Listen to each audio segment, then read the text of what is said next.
He was born May 31st, 1989 at 6:36 in the evening actually, in Richmond, Virginia. He was 7 when I met Gene, so I got to meet him and know him for about a year before we got married. He was a cool kid. He liked good things, and he had good friends. So. He was 13, and we had purchased a board, a used board for him, and we put him in lessons with Pride. That was the beginning of his love affair with surfing. He just liked the culture. He liked the ocean. He liked the waves. You know. So he was afraid to go out to where the larger waves were when he first started, and he would surf the shore break.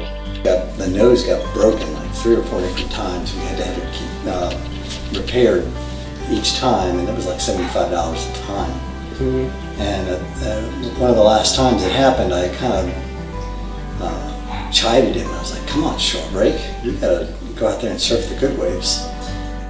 It was a bit of a cut down. It was almost a wake-up call, I think, to him that he did need to get off the beach and get out into the water a bit.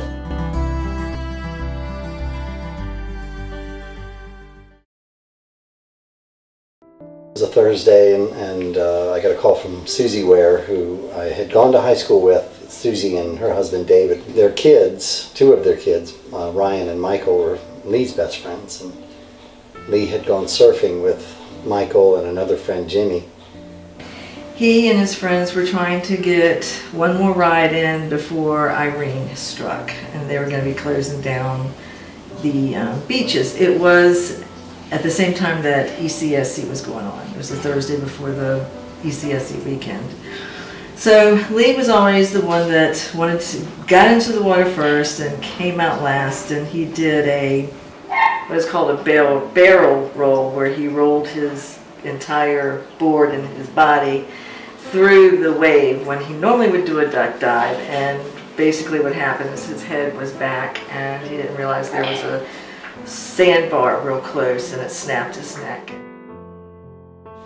And the accident had happened, and Susie called me hysterical. I actually had to tell her, you know, calm down, I can't understand you. And what she was saying, that Lee had gotten hurt on the beach, he was unconscious, and that she needed Gene's phone number, so I gave her Gene's phone number. Then Gene called me, and I actually showed up at the hospital when the ambulance showed up.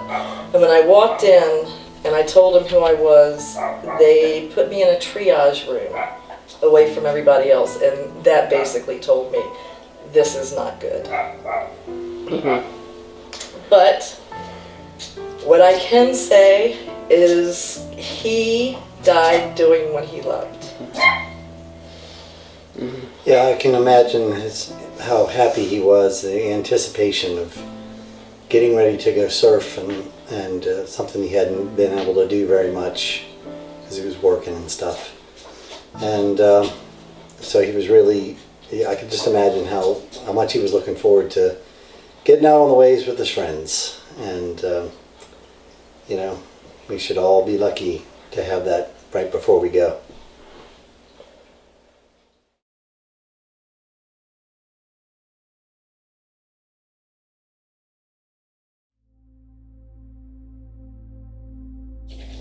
After Lee passed away, it was hard for me. I didn't know if I would make it from one day to another, and basically in January I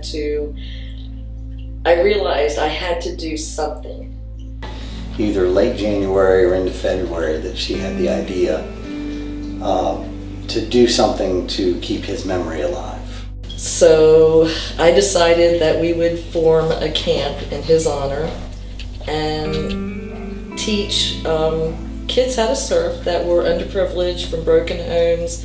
We have autistic children in the camp, or we have had, and we still do have. And to spread his story and to do something good for people.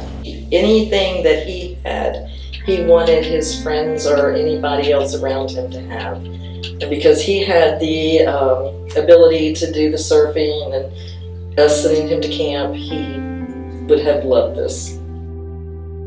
How was the first day? It was the most excellent. It really was. The waves were perfect little 1-2 foot waves, perfect for learning on. And I think almost every kid got up on the board and surfed. And we had a photographer. We had some friends had arranged for professional photographers to come out and take pictures. Mm-hmm. And they were amazed that they were snapping left and right, trying to catch all these kids who were able to get up on a wave, you know, almost the very first time, and certainly the first day. By the end of the first day, everybody was just ecstatic. What does the camp mean to you? One last question. It means that my life and Lee's life had a purpose.